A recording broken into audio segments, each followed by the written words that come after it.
Good afternoon. How is everybody this afternoon? Good? Great. My name is Phyllis James, and I am Executive Vice President and Chief Diversity Officer for MGM Resorts International. On behalf of MGM Resorts, I am delighted to welcome all of you here this afternoon for this preview showing of the Vegas PBS Freedom Riders film. We are deeply honored at our company to host the many elected officials, community leaders, community members, employees, and other guests who have come out this afternoon for this exciting occasion. We also welcome our co-sponsors this afternoon for this special event, Vegas PBS, and also McDonald's. I believe that Tina and Harold Lewis of McDonald's were here earlier, but they had to leave. Oh, they're still here. Oh, great. Together with McDonald's and Vegas PBS, we were able to make this event happen today. I am especially pleased to welcome Representative John Lewis of the great state of Georgia as our special guest.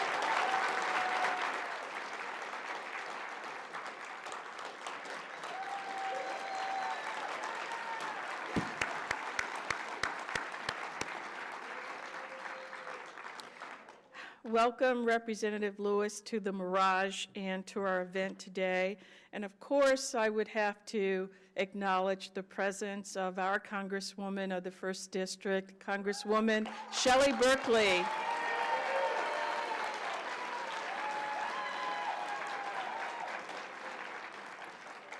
We're going to hear more from both of them later on this afternoon. I'd just like to start by emphasizing how fortunate we all are today to be among the first to look at this preview of the Freedom Riders film. As you know, the Freedom Riders, with others in the civil rights movement, succeeded in doing something that seemed almost impossible at the time, and that was outlawing racial discrimination against African Americans and restoring voting rights to African Americans in our country. They truly helped change the course of American history. And now I would like to introduce someone who has been a very, very good friend to our company. It's a pleasure to work with him and his staff, Mr. Tom Axtell, General Manager of Vegas PBS. Tom?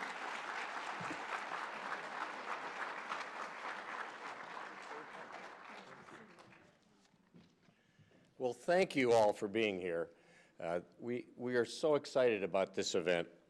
But first, again, I really would like to thank MGM Resorts International. When we came to them with this proposal, it was well after annual budgets were solidified. And when they saw what this program could be and the impact it could have, they made a decision quicker than any funding request we've ever given them before. And it is a reflection of their commitment to diversity and inclusion and so on. They have been a multi-year supporter of our early childhood education programs. They've been a supporter of our described and captioned media program. And that is a program, as you know, a lot of PBS programs have closed captions for people who cannot hear, and they have audio descriptions for those who are deaf. And today we have some people who wanted to see the preview. They're here in the front row. They represent people who have acoustic or other disabilities, and they will be able to hear and have an audio description of what is happening on the screen if they can't see the program. And when the broadcast airs, it airs. Well, that's the kind of program.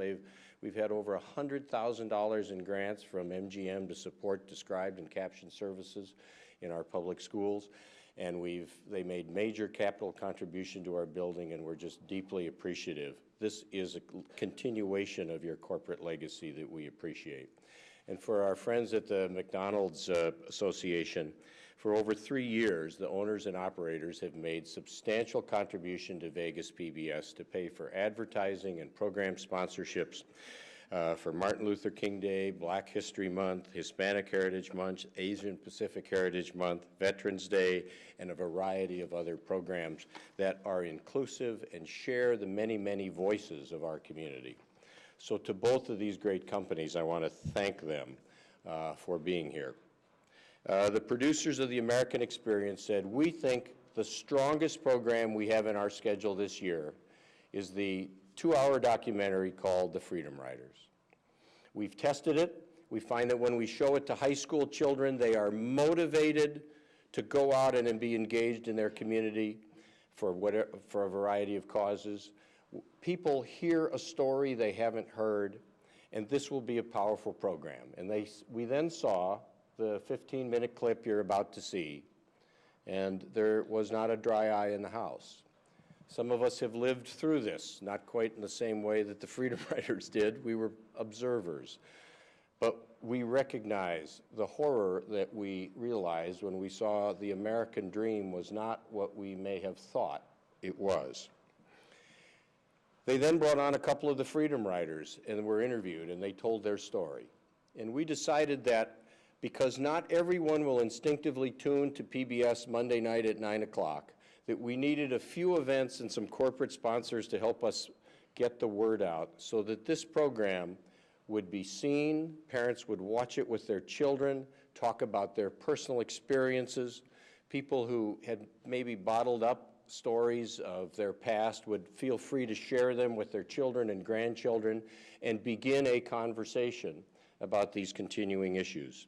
And so that is what we hope to accomplish today, to allow you to have that emotional experience that we had as we watched this preview, and to ponder what people like Congressman Lewis have done for our country, the sacrifice he made, the change that he caused, and the change he continues to stand for.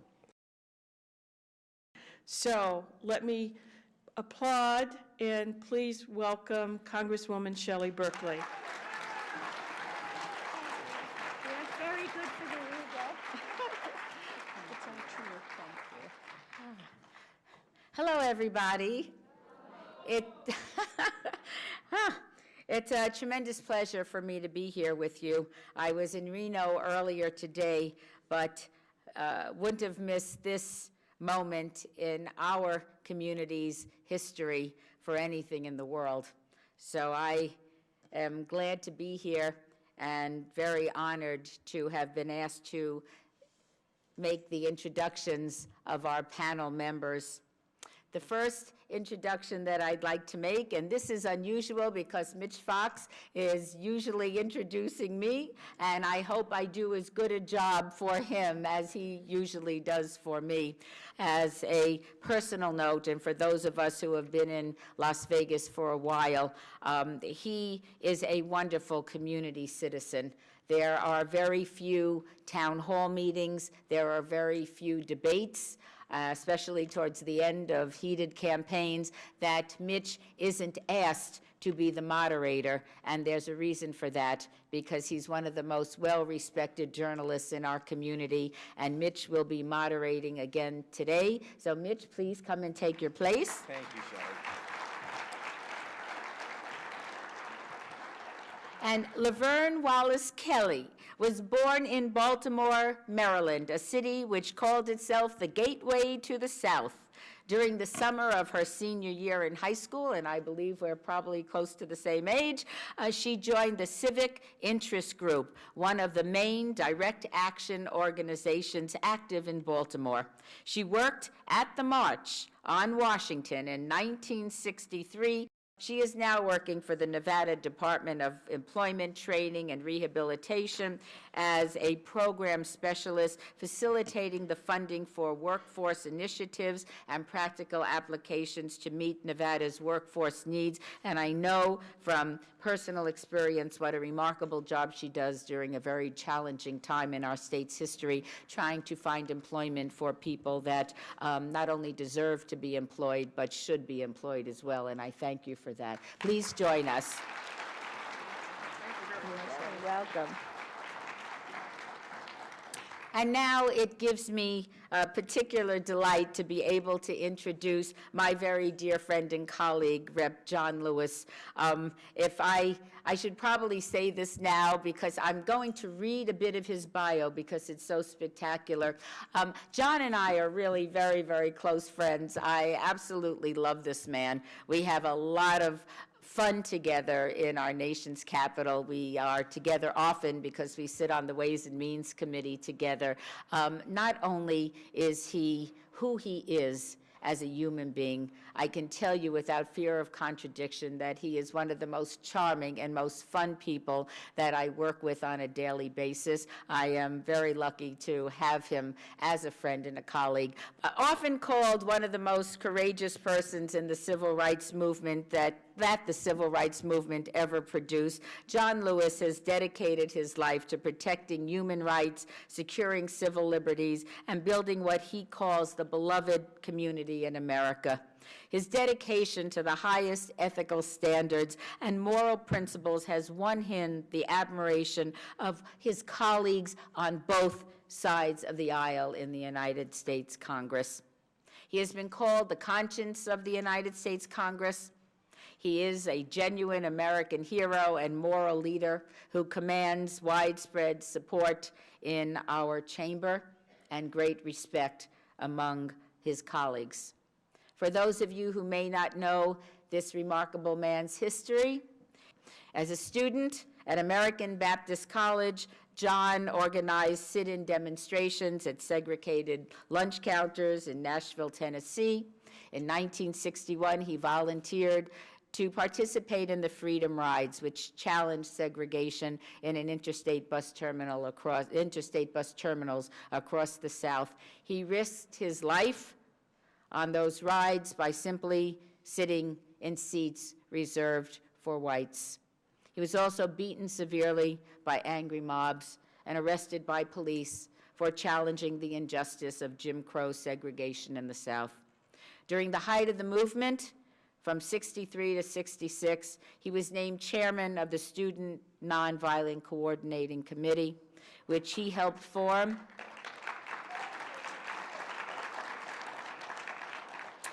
John was largely responsible for organizing student activism in the movement, including the sit-ins and other activities.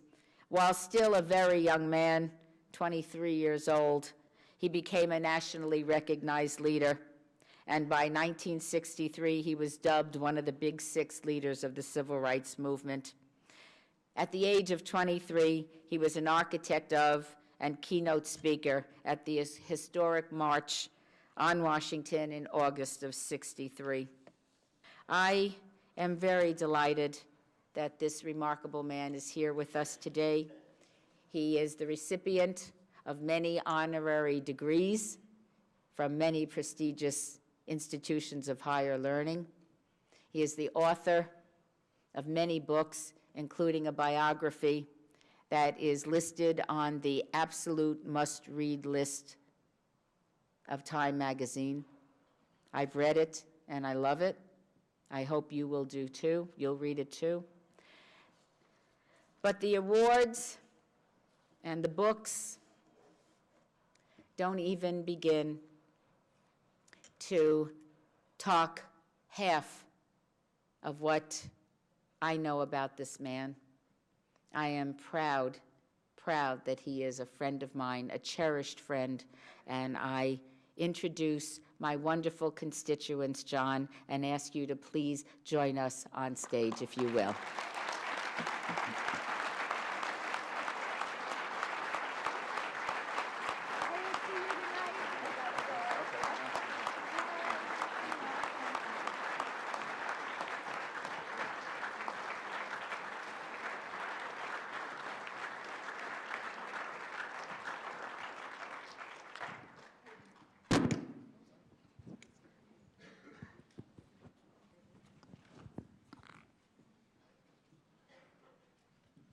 Welcome to you, Congressman Lewis. Well, thank you very much.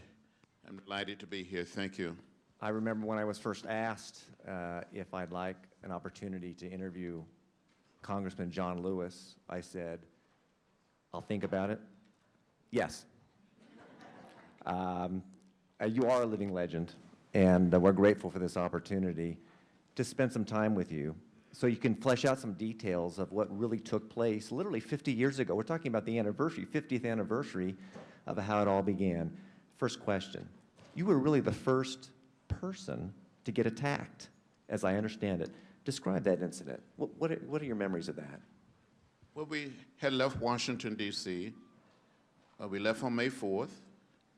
We arrived in a little town in South Carolina called Rock Hill. It's about 35 or 40 miles from Charlotte, North Carolina. My seatmate was a young white gentleman, wonderful young man named Abba Bigelow. We both had gone through nonviolent training, and we just started walking through the door. And the moment we entered the door, it said, "White waiting." A group of young men attacked us, left us bloody, lying in the doorway. And a few minutes later, a group of police officers came up and wanted to know whether we wanted to press charges. And we said no. We believe in the way of love, the way of peace, the way of nonviolence. We're not struggling against our fellow human beings. Was there ever a time, because that was the focal point, was nonviolence at all costs, was there ever a time when you just wanted to strike back? You, maybe in the melee, the confusion of the event where the iron bars are coming down, or however you were attacked, did you ever feel like you wanted to fight back? I had studied the philosophy and the discipline of nonviolence for an entire school year as part of the Nashville student movement. Every Tuesday night at 6:30 p.m., a small group of us from American Baptist College, from Fisk University, from Tennessee State, from Vanderbilt University, Peabody, we would come and meet and have role playing of what we would call social drama.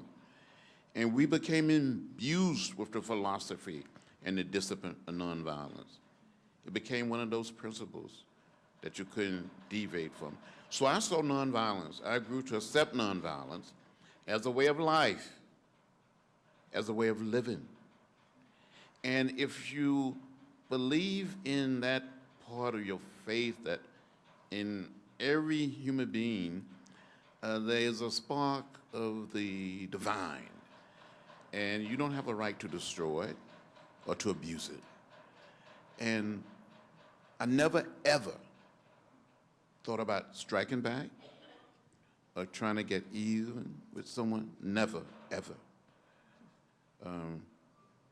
As Diane Nash suggested on the film, we were prepared to die if necessary.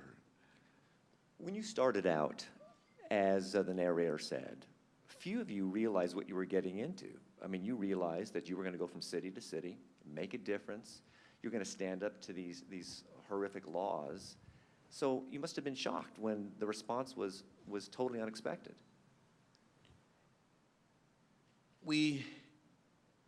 Well, no one wants to be beaten. No one wants to go to jail because you lose your sense of control. You have to go here and go there. You're not free to pick up a book and read it, or pick up a telephone and make a call. No one liked pain, but we were prepared to suffer the pain. We were prepared to be denied certain freedom in order to bring down those signs that said white men, colored men, white women, colored women, white waiting, colored waiting. We felt we had to be willing to pay a price. In that clip we saw, the people that participated really signed their last will and testament. They expected, many of them, if not all of them, to actually literally die in the course of this. What's in a person that would go through a beating and then get right back on? There were opportunities for you to stop the ride, to go home. People tried to talk you out of it, and you refused. I'm just trying to wrap my arms around this part of human nature that would drive someone further in the face of almost certain death. Well, if you believe in this idea, this possibility of creating what we call the beloved community, the good community, the good society, if that is the goal, if that is the end, you have to be consistent. You have to be persistent. Something that is so good, so right, and so necessary.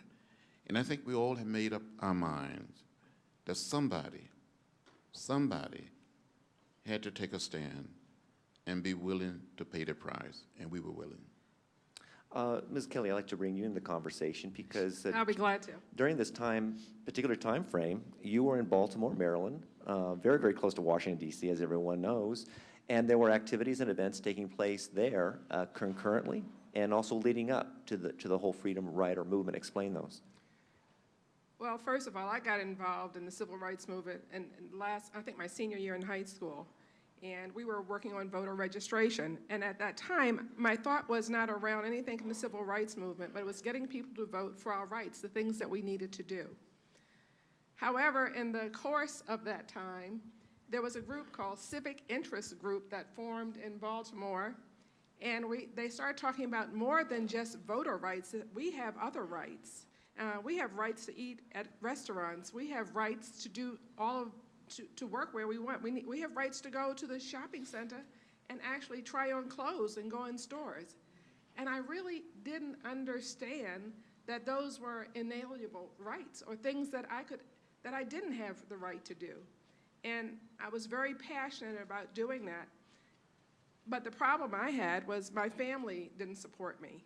So I had to do these things sort of undercover for at least a year or so before I was able to explain to them that I was participating in the movement. On Route 40, I-40, that is a main thoroughfare from New York to the south. And very often dignitaries would come from United Nations, they'd come from Washington, they'd want to stop at restaurants to have something to eat and go to the bathroom. They couldn't do that if they were persons of color. And I believe, and I'm not sure of the date exactly, but there was a dignitary from the United Nations who had a suit against the state of Maryland for the way they were treated in restaurants. And the group that I belonged to, we got involved in that. We had something, they were not called freedom rides, they were called rides, but we rode up and down every restaurant on I-40, and we started sit-ins. And we started demonstrating until at last people were able to go into a restaurant and go to the bathroom and get a sandwich. That was the start of where I began, but it got, and I'll talk more if you have other questions. Yeah, Congressman Lewis, I want to return to this notion that this was a struggle for African American people, but on this particular freedom ride, it's really a phenomenal kind of experience because there were white people that went along, and sometimes they were more severely beaten than the black people. Explain that. It was an interracial group, black and white. We were not just fighting for the rights of African American and the rights of black people, but white people and black people couldn't go into a so-called, I guess you would call it they had the sign saying colored waiting. They didn't say black or African American. Those signs said colored waiting. Over the water fountain, it said colored. And white. You go to, in some of the bus stations, black people had to get their food out of a window and then take it into the so-called colored waiting room to eat.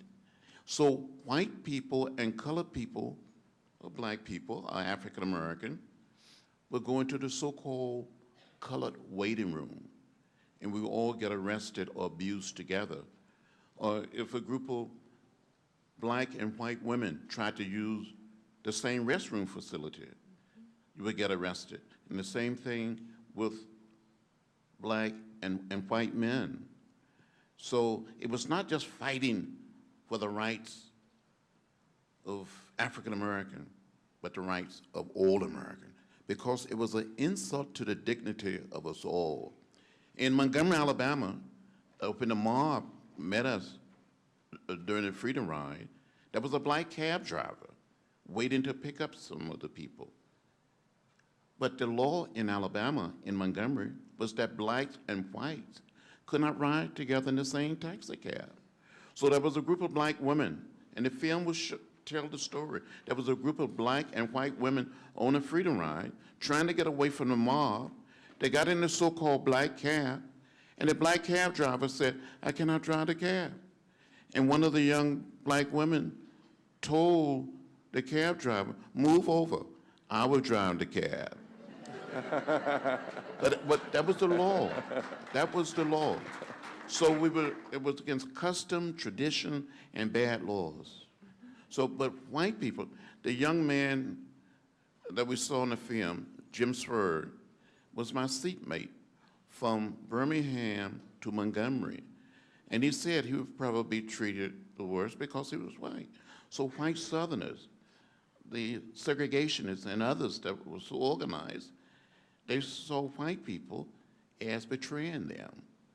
So on many occasions, our white colleagues, our white coworkers, our fellow white freedom riders would take the blunt of the violence. And there's a wonderful photograph of Jim Swerd, who was an exchange student at Fisk University, was a student at Beloit College in Wisconsin, came down, studied philosophy of nonviolence, participated in the sit-in, went on the Freedom Ride. But when he arrived in Montgomery, they tried to kill him. He was beaten, left bloody, unconscious. I was hit in the head with a wooden crate, left bloody and unconscious. And you see these two of us standing together, bleeding together, almost dying together, black and white. And when you talk about going to prison, sometimes we have this 2011 concept of what a prison is. It wasn't like that, was it? Well, going to Mississippi, now I grew up in rural Alabama. Alabama was bad. But going to Mississippi, when we crossed the state line, when that Greyhound bus crossed the state line, feel like the air got warmer. It seemed like something happened. And we arrived at the Greyhound bus station in Mississippi. Police captain, and we call him Captain Ray. He said, "Move on." They arrested all of us, took us all to jail. We filled the city jail, the county jail. You could be in a cell, maybe it's a cell for 4, or maybe for 2, and they put 16 or 20 people in it. You couldn't make a telephone call.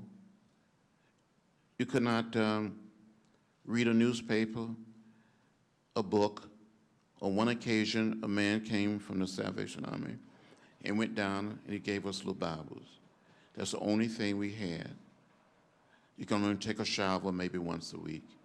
The only thing that you could wear was, when we went down to Parchman State Penitentiary, was a pair of Mississippi State Penitentiary shorts and an undershirt or a t-shirt.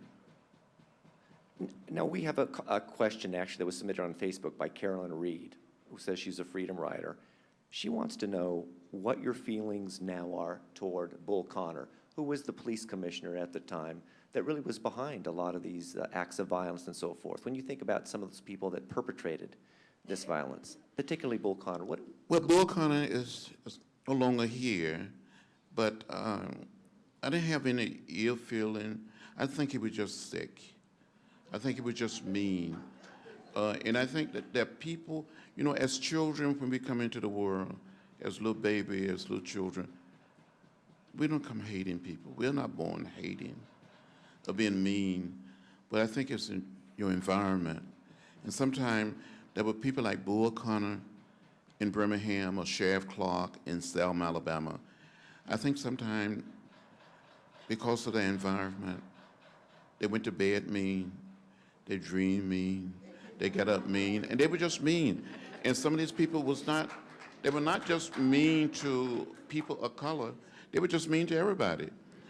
In the film, you will see the former governor of Alabama, a man by the name of John Patterson, who said about Bill Clinton, he said, I never liked the man anyway. That were people, but there were other white individuals in Alabama, in Mississippi, in Georgia, other places in the South that spoke up, spoke out, and they got in what I call good trouble, necessary trouble. But it was very, very dangerous to speak up or speak out. And I know you want to say something. I guess one of the things I want to talk about that a lot of people don't know, I had an opportunity, if you will, to go to jail too. And I was in a sit-in demonstration, and I was on the negotiating team, and I was with a group of college students at Morgan State College. And we could eat in the restaurant at that time, but we couldn't go to the movies. And students thought, my goodness, we want to go to the show like everyone else. Now, I had experience in Southern Maryland going to the show, sitting in the balcony, and the blacks sat in the balcony, and whites sat downstairs. I didn't think that was half bad, because we could throw popcorn down on them, so I didn't mind that so much. But when I got to college, and we couldn't go to the show and see all of the things that everyone else saw, that was a problem. And the moment for me was, I was on the negotiation team. I was to give the list to the person at the line of who was coming up next to walk the picket line, and we had a schedule to picket all day. And this one particular day, I was there, and someone came out, and I don't want to use the language he used at the college students, but he told us that we were not going in blankety blank blank. And I could no longer, I dropped my pencil and my paper, my pad, and I jumped in the line, and they yanked me out, and I went to jail, and all of us went to jail.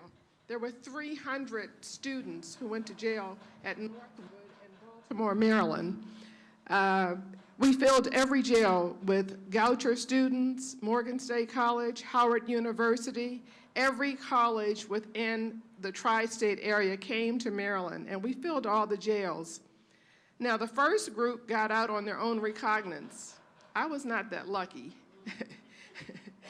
I can remember that to the day, and I haven't talked about this much, but they took us to the police station, and they called us a bunch of N-words, and that was okay, because I really hadn't heard that much, and I knew that that's not what I was.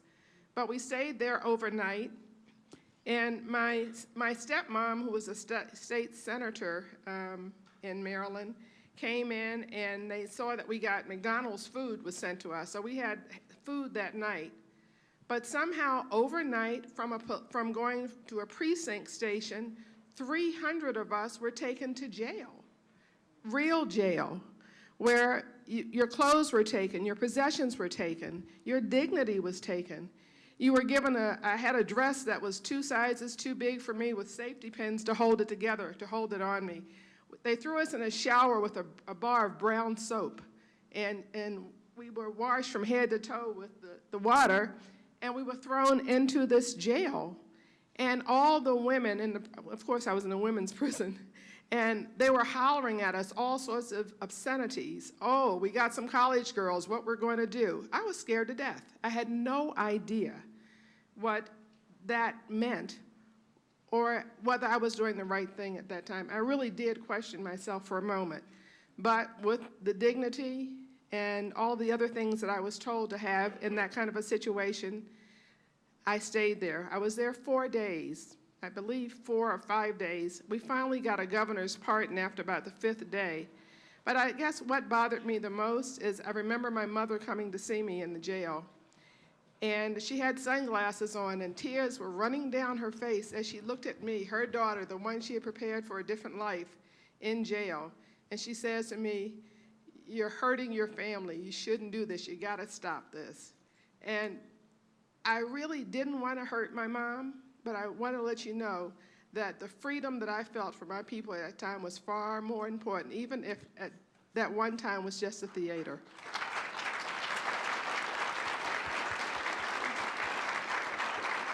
Congressman Lewis, you appear before many groups. Frequently, the word is used, a living legend. I said I'm honored. Everyone's honored to be in your presence, really. 50 years ago, it was not like that. How far have we come as a nation? Well, we've come a great distance. We made unbelievable progress in laying down the burden of race. We're a better people. We're a better nation.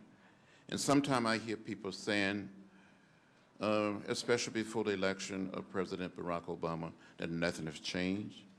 And even today, they say, nothing has changed, nothing has changed. And I said, come and walk in my shoes. I will show you change. Yeah. The signs that I saw growing up in rural Alabama that said colored, white. I give you an example. In 1956, when I was 16 years old with some of my brothers and sisters and first cousins, we went down to the public library in the little town of Troy, Alabama, trying to check out some books, trying to get library cards. And we were told by the librarian that the library was for whites only and not for colors. I never went back to that building, that public library, but I went back to the Pike County Public Library. It's another building, on July 5th, 1998, for a book signing of my book. And hundreds of blacks and white citizens showed up. It was like a big family reunion. I signed a lot of books, wonderful program. End of the program, they gave me a library card.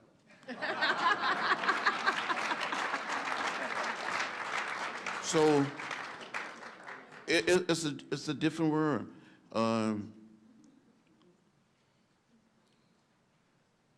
We live in a different world. It's not just the moderate upper South states, but in the heart of the deep South, in Alabama, in Mississippi, in South Georgia. People are in the process of creating what I call the beloved community. We are in the process of laying down the burden of race and creating that sense that we're one house, one family, one community. The way I made, and I don't want to go on, but the way I met Dr. Martin Luther King Jr., when I finished high school in May of 1957 at the age of 17, I wanted to attend Troy State College. It is now known as Troy University. Submitted my application, my high school transcript. I never heard a word from the college. So I didn't tell my mother, I didn't tell my father, any of my sisters or brothers, any of my teachers. I just wrote a letter to Dr. King, told him I needed his help. I wanted to attend Troy State. He wrote me back, sent me a round-trip Greyhound bus ticket, and invited me to come to Montgomery to meet with him. In the meantime, I've been accepted in a little college in Nashville, Tennessee. So I went off to school there. Being there a few weeks, I told one of my teachers that I sent a letter to Dr. King. He informed Dr. King that I was in school in Nashville. Martin Luther King Jr. got back in church with me and suggested when I was home for spring break to come and see him. So in March of 1958, by this time I'm 18 years old, my father drove me to the Greyhound bus station. I boarded the bus, I traveled to Montgomery, and a young African-American lawyer by the name of Fred Gray, who was a lawyer for Dr. King, Rosa Parks, the Montgomery movement, and later became our lawyer during the Freedom Ride and during the march from Selma to Montgomery in 1965. Met me and drove me to a little church, the First Baptist Church, pastored by the Reverend Ralph Abernathy, and ushered me into the office of the church. I saw Martin Luther King Jr. and Ralph Abernathy standing behind a desk. I was so scared. I didn't know what to say or what to do. And Dr. King said, "Are you the boy from Troy? Are you John Lewis?" And I said, "Dr. King, I am John Robert Lewis." And that was my beginning in the movement. I continued to study in Nashville. They told me what could have happened. My family could lose the farm.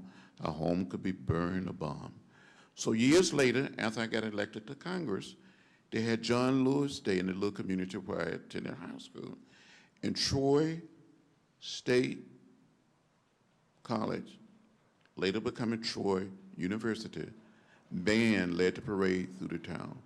And the chancellor came up to me and said, Congressman Lewis, we understand that years ago you wanted to attend Troy State. I said, yes, Dr. Adams. He said, you come back next year, and we're going to give you an honorary degree. So I went back, and they gave me an honorary degree. So they invited me back to the college, and I teased the kids there, and I said I got my education from Troy State the easy way.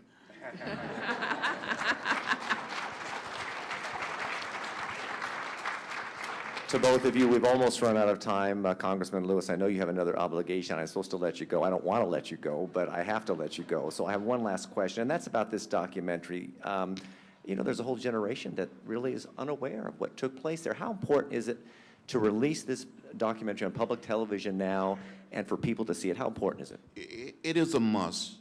It is so important because the Freedom Rides story, before this documentary, before this piece of television, it was for the most part unknown story. It is important for people to know what happened and how it happened. It was drama at its best. We didn't set out to create drama. We wanted to desegregate the South, not just buses, train station and airports, lunch counters and restaurants, waiting rooms, restroom. We wanted to create a new South, create a new America, to bring us together as one people, as one family, so people would see what happened. I would never, ever forget when we arrived at Parchment State Penitentiary.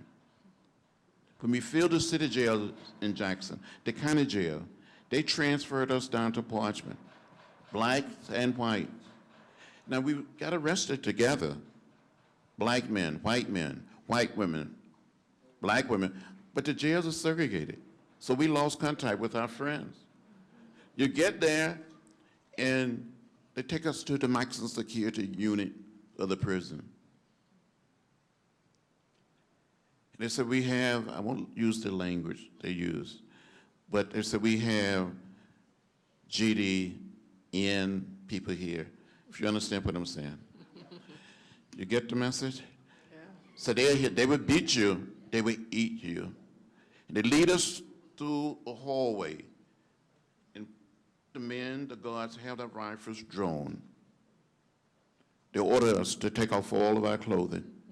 They left us standing naked. They tried to destroy our sense of dignity and pride, tried to humiliate us. But we didn't break. Then they, as you said, my dear, they ordered us to take showers. And if you had a mustache, a beard, or any facial hair, you had to shave it off. And while you were standing there, taking your shower, or shaving the facial hair from your face, they still had the gun drawn on you. Then you were led into a cell, and you were given a pair of Mississippi State Penitentiary shorts and an undershirt or a t-shirt. But we didn't give up. We didn't give in. We didn't become bitter. We didn't become hostile. We kept the faith. And I'm glad PBS is telling the story of the Freedom Rides.